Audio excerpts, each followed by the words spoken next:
Ibu-ibu rumah tangga di Ambon, Maluku berdesakan belanja kebutuhan pokok Ramadan.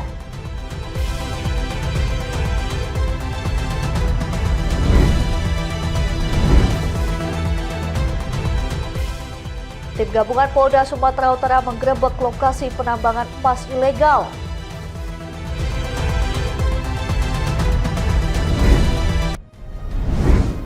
Halo, selamat pagi pemirsa setia Berita Nasional TV. Senang sekali Berita Nasional Pagi kembali hadir menyapa Anda.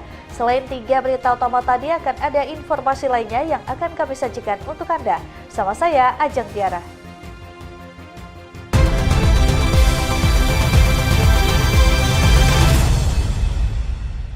Kita awali dengan informasi yang pertama, pemirsa. Ibu-ibu rumah tangga di Ambon, Maluku berdesakan belanja kebutuhan pokok Ramadan.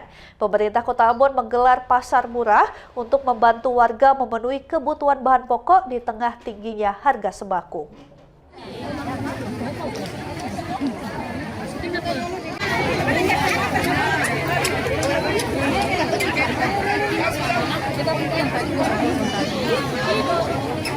Ibu-ibu rumah tangga terlibat antrian panjang di area pasar murah Ramadan, kawasan Warasia, Air Kuning, Kecamatan Sirimau, Kota Ambon, Selasa pagi. Mereka mengantri dan menunggu giliran sejak pagi hari untuk mendapatkan paket sembako bersubsidi yang dijual dengan harga Rp50.000 per paket.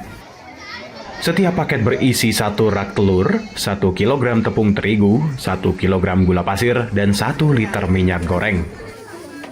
Pasar murah ini merupakan upaya pemerintah menjaga stabilitas harga dan daya beli masyarakat menjelang Lebaran Idul Fitri. Pasar murah digelar Pemkot Ambon dengan langsung menjangkau warga kurang mampu di pelosok desa pada 5 kecamatan di Kota Ambon. Jadi setiap tahun kita melakukan pasar murah di 5 kecamatan. Maksudnya adalah kita membantu masyarakat menjual barang-barang kebutuhan pokok jauh di bawah harga pasar. Sebagaimana tadi disampaikan bahwa dari harga 138.000 ketemu subsidi 83.000. Sehingga masyarakat cuma beli 55.000. Tadi sepotong 5.000 lah, jadi cuma beli 50.000. Itu untuk membantu masyarakat paling tidak walaupun dalam jumlah yang kecil, tapi bisa mengurangi beban mereka untuk memperoleh kebutuhan pokok. Ya, sekaligus juga biasa menjelang hari besar keagamaan nasional, inflasi kan meningkat terus. Permintaan barang tinggi, ya stok barang mungkin tetap atau berkurang, harga naik. Nah, ini kita mengantisipasi, membantu masyarakat tapi juga mengantisipasi untuk menekan angka inflasi di Kota Ambon. Warga mengaku sangat terbantu dengan adanya pasar murah ini, terutama di tengah kenaikan harga kebutuhan pokok. Adanya pasar murah ini tentu masyarakat ekonomi lemah, merasa sangat gembira, senang, dan bahagialah. Ibu beli apa ini, dapat apa? Dapat telur, mentega, apa lagi nih? Terigu, ada terigu, ya. Pasar murah ini dijadwalkan berlangsung hingga 5 Maret 2026 di sejumlah titik di Kota Ambon. Pemkot Ambon berharap program ini dapat meringankan beban masyarakat dalam menyambut Hari Raya Idul Fitri. Tim Liputan melaporkan.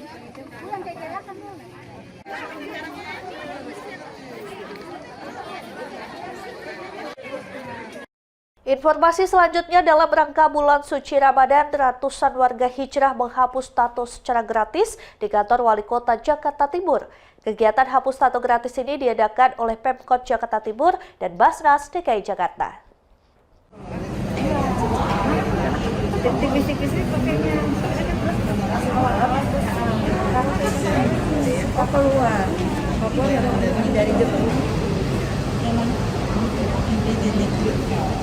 Atas nama Suri Oko, Nenek-nenek, kakak beradik ini meski menggunakan tongkat tidak menyurutkan niat mereka untuk hijrah menghapus tato di kantor Wali Kota Jakarta Timur. Nenek-nenek yang memiliki tato di bagian lengan mereka yang sudah ada sejak puluhan tahun lalu, keduanya sangat menyesal memiliki tato dan berharap dalam kegiatan ini agar tidak mengikuti jejak mereka. Pada puasa di hari yang ke-13 dari basis Basnas Jakarta Timur mengadakan program Hapus Tato. Ini adalah program rutin tahunan dan biasanya itu 1 tahun diadakan 2 kali. Dan alhamdulillah peserta pada hari ini itu yang mendaftar kurang lebih 200 orang. Dan mudah-mudahan bisa selesai sampai nanti 1 hari. Pak, tadi ada nenek-nenek juga ya Pak ikut Hapus Tato Pak? Ya, nenek-nenek itu tadi sudah saya tanya, dia rutin ikut. Nih udah yang mau ke-4 kali dia di sini. Jadi dia mau masa mudanya itu dulu ya mungkin dipasangnya itu tidak sadar, baru sadar sekarang udah tua. Tapi alhamdulillah. Kalau di sini 3 kali. 3 kali Bu. Saya Menyesal kenapa? penyesalan istilahnya kita kan badannya bagus-bagus bersih kok dikotorin gitu. Kotorin dengan kayak begini. Harapannya saya ya jangan sampai lagi ke situ. Kegiatan hapus tato gratis ini dalam rangka bulan suci Ramadan yang diadakan oleh Basnas DKI Jakarta dan Pemkot Jakarta Timur, ada lebih dari 200 peserta yang hijrah untuk menghapus tato. Peserta yang hapus tato berasal dari berbagai daerah di Jakarta dan mereka mendaftar melalui online atau datang langsung ke kantor Pemkot Jakarta Timur. Dari Jakarta, Nandityo, Berita Nasional TV mengabarkan. Itu lagi di foto enggak ya dong.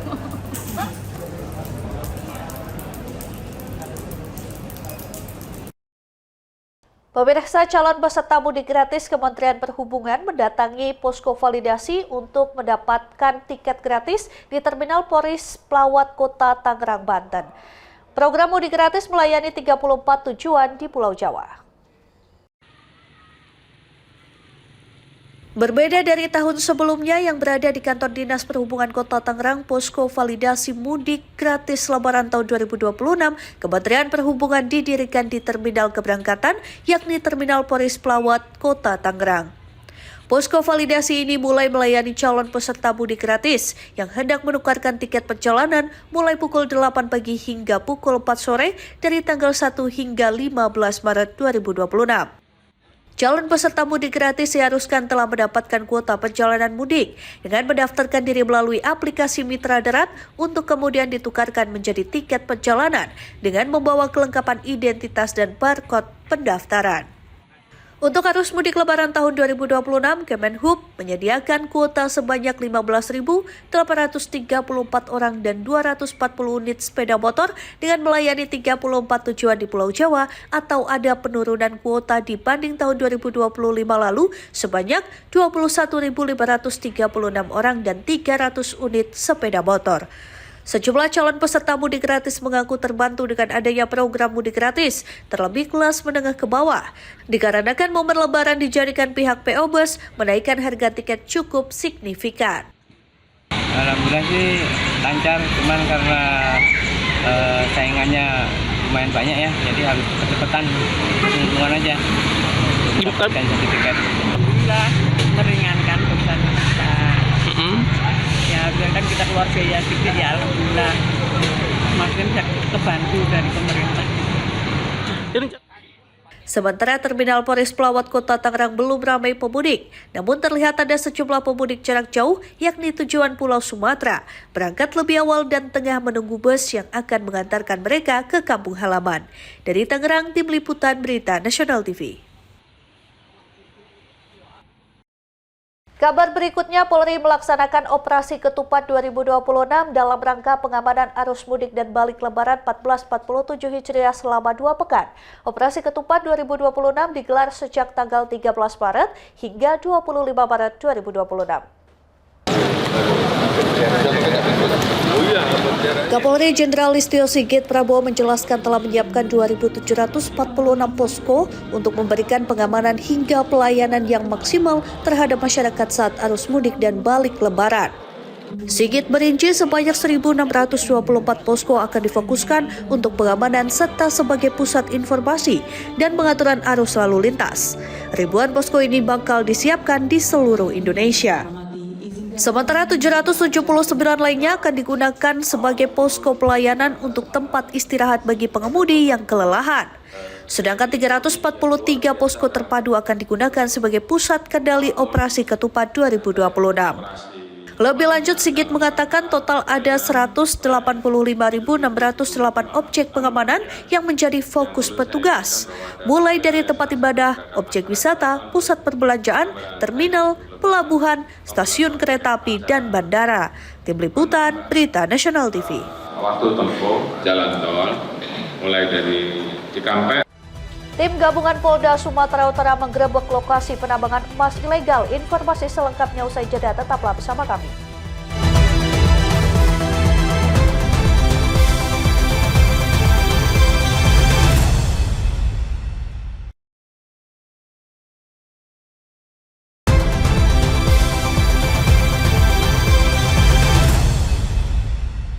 Terima kasih Anda masih bersama kami. Pemirsa, tim gabungan Polda Sumatera Utara menggerebek lokasi penambangan emas ilegal yang berada di kawasan hutan antara perbatasan Kabupaten Tapanuli Selatan dengan Kabupaten Mandailing Natal, Sumatera Utara.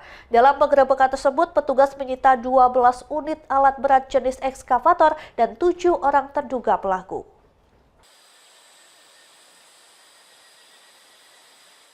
Tim gabungan dari Satuan Brimob dan Direktorat Reserse Kriminal Khusus Polda Sumatera Utara saat memasuki kawasan hutan antara perbatasan Kabupaten Tapanuli Selatan dengan Kabupaten Mandailing Natal. Puluhan personil gabungan ini menggerebek lokasi penambangan emas ilegal yang merusak lingkungan dan kawasan hutan. Saat digerebek pada Senin pagi, terlihat petugas menangkap 7 orang terduga pelaku penambangan emas ilegal di aliran Sungai Muara, Batanggadis. Tidak hanya menangkap para pelaku tambang emas ilegal, petugas juga mengamankan barang bukti berupa alat berat jenis ekskavator sebanyak 12 unit di lokasi. Para pelaku tambang ini diduga sengaja merusak kawasan hutan dan sungai untuk mencari bijian emas sejak beberapa bulan terakhir. Tak hanya merusak hutan, di kawasan ini para penambang juga merusak tanah dengan ditemukannya puluhan lubang bekas galian tambang emas. Komandan Satuan Brimob Polda Sumatera Utara, Kombes Pol Rantau Isnur Eka mengatakan, operasi skala besar ini dilakukan pihaknya lantaran beredar video pertambangan ilegal di kawasan di hutan Tapanuli Selatan. Sedangkan terduga pelaku yang diamankan akan dilakukan pemeriksaan intensif. Telah melakukan upaya penegakan hukum terhadap penambang-penambang emas ilegal di area mainstream antara Tapsel dengan Madinah. Kami alhamdulillah telah mengamankan 12 alat berat yang ketika kami penyergapan sebagian besar lari ke arah Madinah menyeberangi sungai. Dan sekali lagi mohon dukungan dari semua elemen masyarakat untuk kita sama-sama menjaga kelestarian alam Indonesia.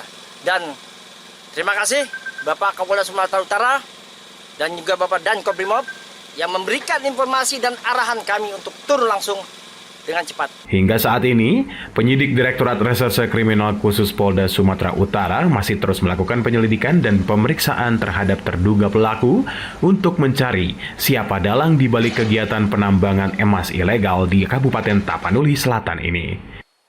Dari Tapanuli Selatan, Sumatera Utara, Saipul Nahdi melaporkan.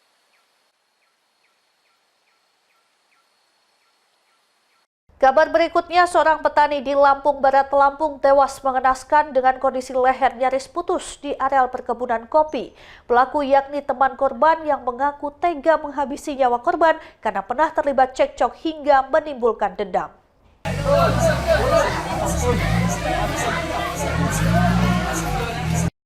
Seorang petani di Lampung Barat, Lampung tewas mengenaskan dengan kondisi leher nyaris putus di areal perkebunan kopi.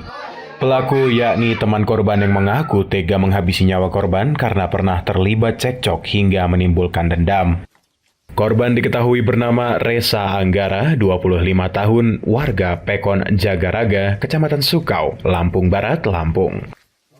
Dirinya ditemukan tewas mengenaskan di areal kebun kopi miliknya dengan luka di bagian leher hingga nyaris putus.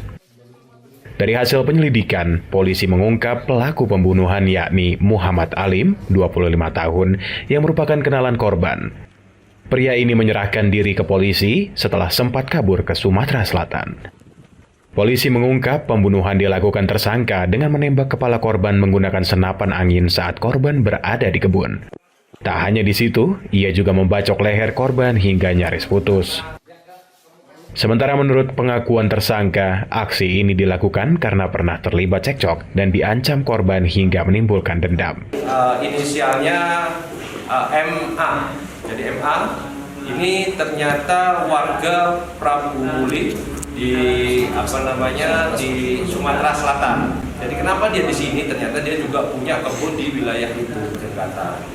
Sehingga kita identifikasi dari hasil keterangan para saksi yang ada di lokasi, ya kita bisa mengidentifikasi tersangka MA ini. Kemudian kami tim segera menutup ruang gerak dari tersangka ini sehingga akhirnya berhasil kita amankan. Walaupun pada saat itu dia sudah lari ke Sumatera Selatan sana. Motor, lalu korban menghadang saya dengan mesin tebas hingga 1 jengkal lagi di depan leher saya.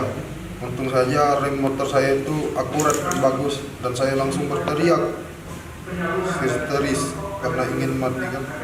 Setelah dibiarkan korban ini melonjak seenaknya aja, sehingga pernah terjadi keributan. Si korban juga tidak mengakui apa yang telah korban lakukan kepada saya, sehingga datanglah waktunya kesabaran saya sudah habis. Saya menyampiri si korban yang sedang menebas, lalu saya tembakkan ke kepala korban dan saya pancung korban dan saya gorok korban dan saya tinggal pergi. Untuk mempertanggungjawabkan perbuatannya, tersangka bakal dijerat pasal pembunuhan berencana dan terancam hukuman pidana mati atau penjara seumur hidup.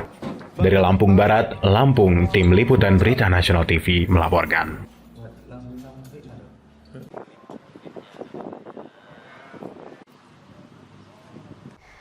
Ya, pemirsa, tim Unit 4 Subdit 3 Jatan Ras Direktorat Reserse Kriminal Umum Polda Sumatera Selatan membekuk pelaku curanmor lintas wilayah. Setidaknya sudah 15 kali pelaku melakukan aksi curanmor di wilayah Kota Palembang dan menjadi target operasi Pekat Musi. Ya, selamat ya. Gimana cerita? Itu nyaman kan daripada kau ini, daripada di jalan mati. Nembak belok kami atur baku-baku. Yuk, itu baik.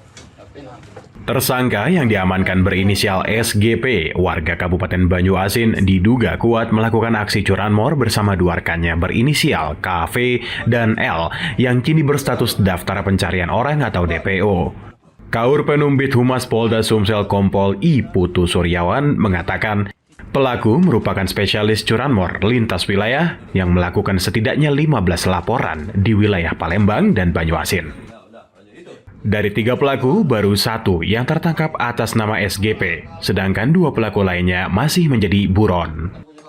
Sejumlah barang bukti berupa rekaman CCTV, 1 unit sepeda motor Honda Beat Street milik korban, serta 1 setel pakaian yang digunakan tersangka saat beraksi. Itu berhasil mengamankan 1 orang pelaku, diduga yaitu melakukan pencurian dengan pemberatan ataupun dengan bahasa trennya sekarang ini adalah curanmor, yang mana pelaku beroperasi di lintas kabupaten, bahkan kemungkinan lagi kita kembangkan untuk lintas provinsinya, yang mana pelaku saat ini berdasarkan hasil keterangan yang didapat oleh penyidik itu sudah melakukan sebanyak 15 kali TKP, namun yang berhasil ditemukan LP-nya saat ini baru 5. Saat ini, pelaku ditahan di Mapolda Sumsel untuk mempertanggungjawabkan perbuatannya. Dari Palembang, Sumatera Selatan, Tim Liputan Berita Nasional TV. Ya, sementara itu polisi meringkus seorang pria spesialis penipuan lintas wilayah dengan modus kurir paket COD di Sulawesi Selatan. Pelaku yang kerap beraksi di wilayah Maros, Makassar hingga Goa ini teridentifikasi berkat rekaman CCTV yang sempat viral di media sosial. Meski sempat mengelak saat ditangkap, pelaku tak berkutik setelah polisi menunjukkan bukti rekaman wajahnya. Inilah rekaman kamera CCTV saat pelaku melancarkan aksi penipuan di salah satu tempat usaha laundry di Kecamatan Somba Opu, Kabupaten Goa. Dengan modus mengantarkan paket COD fiktif, pelaku berhasil mengelabui korbannya.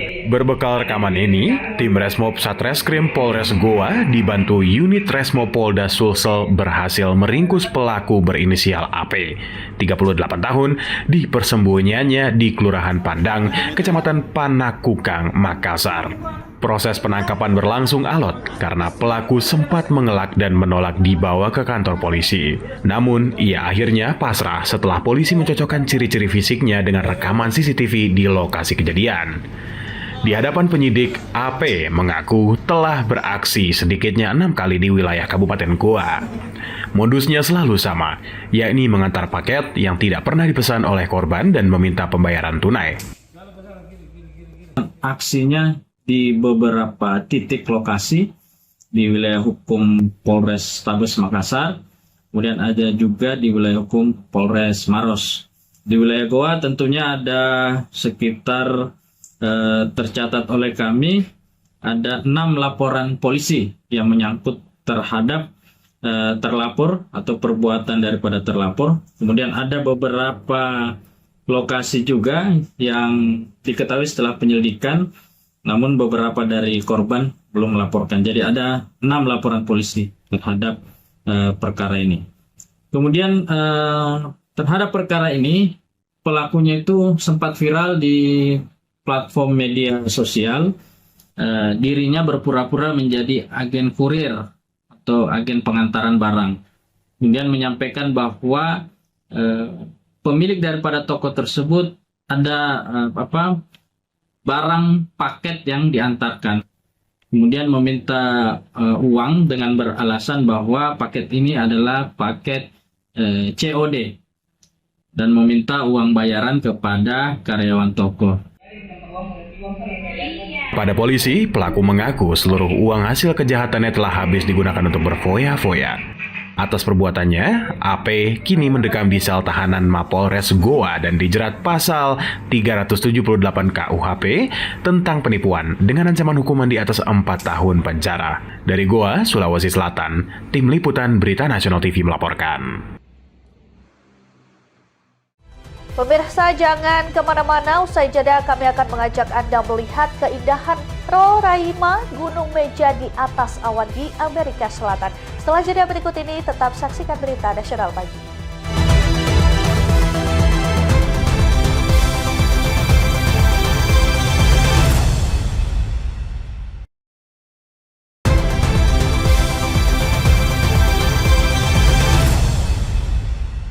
Anda masih bersama kami di Berita Nasional Pagi. Pemirsa, menjulang di atas hutan hujan Amerika Selatan, gunung berbentuk meja ini terlihat seperti pulau yang terapung di langit.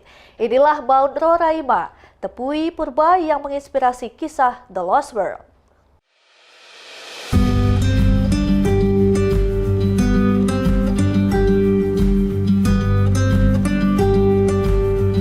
Mount Roraima merupakan salah satu tepui, formasi batu pasir raksasa yang terbentuk lebih dari 2 miliar tahun lalu.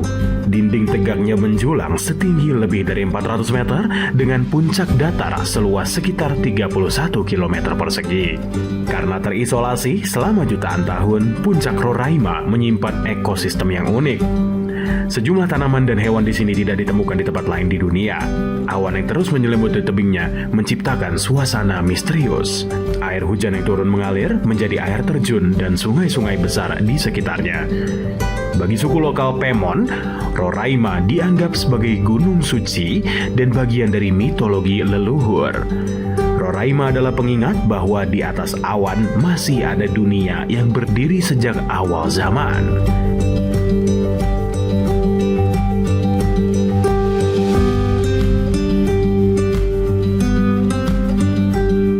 Terpisah dari daratan utama selama jutaan tahun, Socotra tampak seperti datang dari planet lain.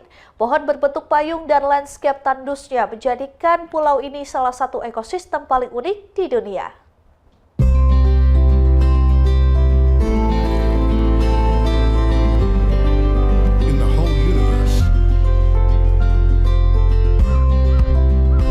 Socotra terletak di Samudra Arab sekitar 380 km di selatan daratan Yaman.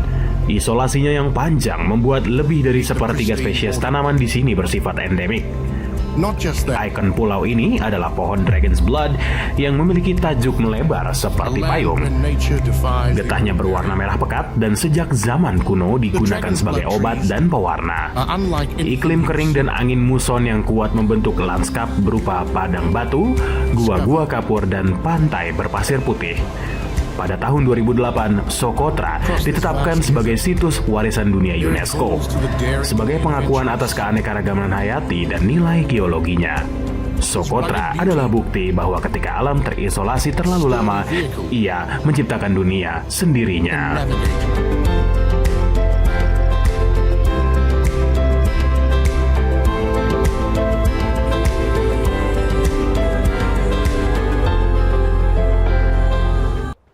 Ya, kita beralih ke New Zealand. Di bawah permukaan perbukitan hijau Pulau Utara New Zealand, tersembunyi sebuah gua yang langit-langitnya berkilau seperti taburan bintang di malam hari. Inilah Waitomo Glowworm Caves, rumah bagi ribuan makhluk bioluminescent yang menerangi kegelapan alami.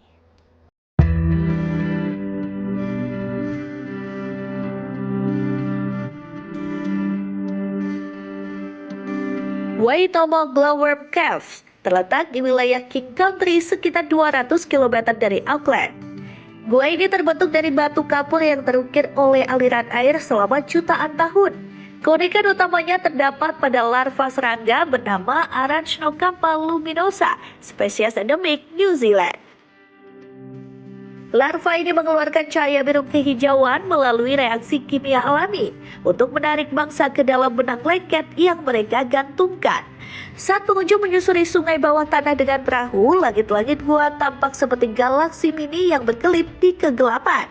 Fenomena ini menjadikan Waitomo salah satu destinasi wisata alam paling ikonik di New Zealand. Gua ini pertama kali dieksplorasi pada akhir abad ke-19 oleh kepala suku Maori setempat dan seorang surveyor Inggris. Hingga kini pengelolaan wisata dilakukan dengan ketat untuk menjaga keseimbangan ekosistem rapuh di dalamnya. Waitomo menjadi bukti bahwa keajaiban tak selalu berada di langit, namun juga tersembunyi di dalam perut bumi. Tim Liputan Berita Nasional TV.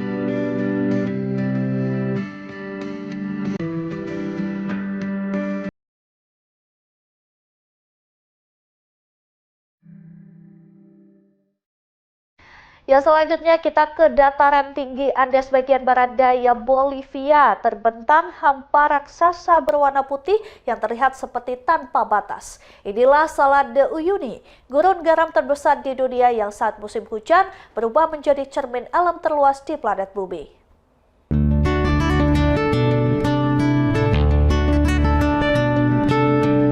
Salar de Uyuni terletak di Departemen Potosi, dataran tinggi Andes bagian barat daya Bolivia, pada ketinggian sekitar 3.600 meter di atas permukaan laut. Kawasan ini memiliki luas lebih dari 10.000 km persegi, menjadikannya gurun garam terbesar di dunia. Dataran ini terbentuk dari proses geologi ribuan tahun lalu, saat danau prasejarah mengering dan meninggalkan lapisan garam tebal yang mengkristal di permukaan. Bola heksagonal yang terlihat di tanah merupakan hasil proses penguapan dan kristalisasi alami. Namun keajaiban sesungguhnya terjadi saat musim hujan tiba. Lapisan air tipis yang menutupi permukaan garam menciptakan efek pantulan sempurna, membuat langit dan awan terlihat seolah menyatu dengan bumi. Fenomena ini menjadikan Salar de Uyuni salah satu lokasi paling fotogenik di dunia, serta daya tarik wisata utama Bolivia. Selain pariwisata, kawasan ini juga menyimpan cadangan litium dalam jumlah besar, mineral penting untuk produksi baterai modern. Meski terlihat tandus, Salar de Uyuni menjadi habitat musiman bagi burung flamingo Andes yang berkembang biak di danau-danau sekitarnya. Salar de Uyuni menjadi pengingat bahwa alam tak hanya menciptakan keindahan, tetapi juga menyimpan sejarah geologi dan potensi masa depan energi dunia. Tim Liputan Berita Nasional TV.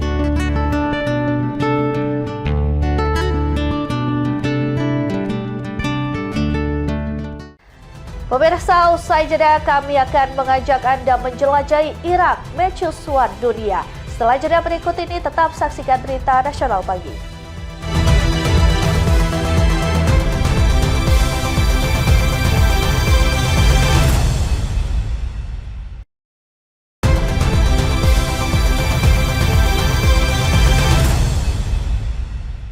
Terima kasih Anda masih bersama kami. Pemirsa, peradaban Islam di Irak pernah menjadi mercusuar dunia. Dari kota Baghdad, lahir karya-karya besar di bidang kedokteran, matematika, hingga astronomi yang mengubah arah ilmu pengetahuan manusia. Bagaimana Irak menjadi pusat peradaban yang menerangi dunia? Berikut ulasan selengkapnya. Selamat datang di Irak. Irak terletak di kawasan Asia Barat di antara dua sungai besar dunia, Tigris dan Eufrat. Wilayah ini dahulu dikenal sebagai Mesopotamia yang berarti tanah di antara dua sungai. Banyak sejarawan menyebutnya sebagai tempat lahirnya peradaban manusia. Lebih dari 4.000 tahun sebelum Masehi, bangsa Sumeria membangun kota-kota besar seperti Ur dan Uruk. Disinilah sistem tulisan paku atau cuneiform pertama kali digunakan. Hukum tertulis seperti kode Hammurabi dari Babilonia juga hadir di wilayah ini. Peradaban kemudian berkembang melalui bangsa Akkadia, Assyria, dan Babilonia. Mereka membangun sistem irigasi, perdagangan, astronomi, dan arsitektur monumental. Warisan inilah yang menjadi fondasi bagi perkembangan peradaban dunia selanjutnya. Memasuki abad ke-7 Masehi, wilayah ini menjadi bagian penting dari dunia Islam. Pada tahun 762 Masehi, Baghdad didirikan oleh Khalifah Abbasiyah dan dijadikan ibu kota kekhalifahan. Di kota inilah lahir zaman keemasan Islam. Ilmuwan, filsuf, dokter, dan matematikawan berkumpul dan menerjemahkan karya-karya Yunani serta Persia. Ilmu kedokteran, astronomi, matematika, dan sastra berkembang pesat.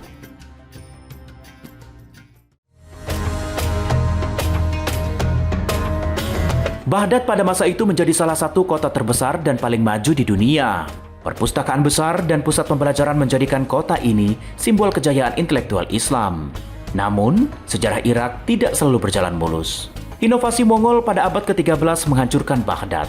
Berabad-abad kemudian, wilayah ini berada di wilayah kekuasaan Kesultanan Utsmaniyah hingga awal abad ke-20. Setelah Perang Dunia Pertama, Irak berada di bawah mandat Inggris sebelum akhirnya merdeka pada tahun 1932. Sejak saat itu, Irak mengalami berbagai dinamika politik, termasuk perang, konflik regional, dan perubahan pemerintahan. Di selatan Irak, terbentang kawasan lahan basah luas yang dikenal sebagai Mesopotamia Marshes atau Akwar. Kawasan ini terbentuk dari pertemuan sungai Tigris dan Eufrat. Rawa-rawa ini pernah menjadi salah satu ekosistem terbesar di Timur Tengah. Masyarakat Mars Arabs hidup dengan membangun rumah dari buluh yang disebut modif, serta menggantungkan hidup pada perikanan dan peternakan kerbau. Pada era 90, kawasan ini mengalami pengiringan besar-besaran. Pada tahun 2016, wilayah ini ditetapkan sebagai situs warisan dunia UNESCO.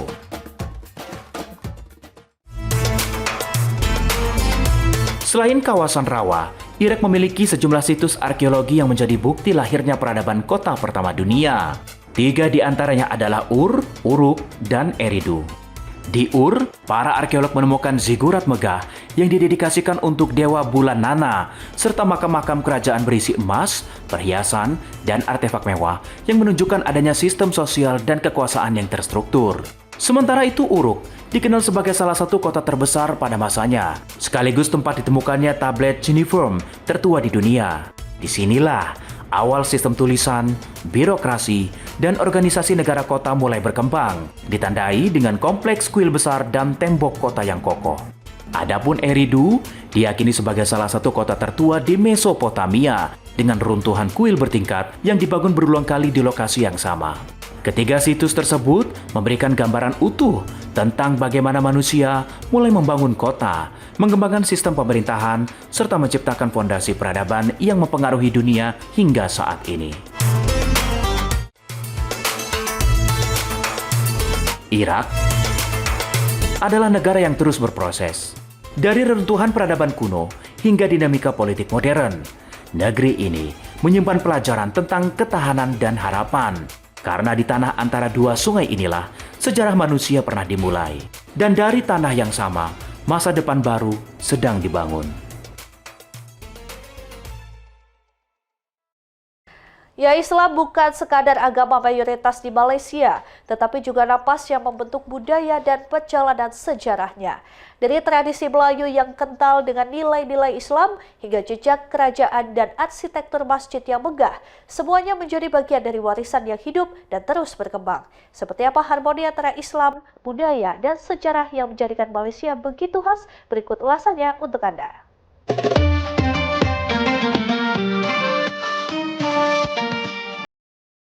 Selamat datang di Malaysia.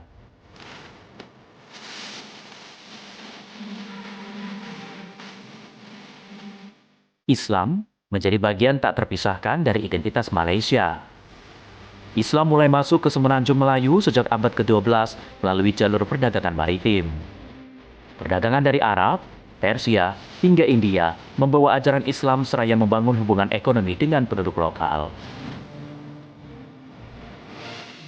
Letak geografis Malaysia membuatnya menjadi pusat mobilitas perdagangan sejak berabad-abad lalu. Kedudukan strategis di jalur pelayaran dunia menghubungkan pedagang dari Nusantara, China, India, hingga Timur Tengah. Dari aktivitas perdagangan inilah lahir masyarakat multi-etnis dari Melayu, China, India, Arab, hingga Eurasia yang kemudian memperkaya budaya Malaysia. Keberagaman kuliner, bahasa, dan adat yang khas.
Melaka adalah salah satu pelabuhan terbesar di Asia Tenggara pada abad ke-15 hingga ke-16.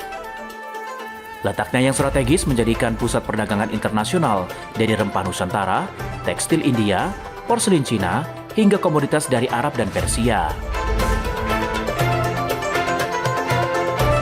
Di kota inilah berbagai budaya bertemu membentuk etnis. Melaka juga menyimpan jejak kolonial yang kuat. Di pusat kota tua terdapat kawasan Red Square atau Dutch Square, barisan bangunan merah yang dibangun pada masa kolonial Belanda. Di sini, berdiri Christ Church Melaka, menara jam, dan bangunan kolonial lainnya yang menjadi daya tarik utama wisatawan. Kawasan ini terasa seperti perjalanan melintasi masa lalu, dari kejayaan pelabuhan, penaklukan kolonial, hingga kota modern yang menjaga identitas sejarahnya.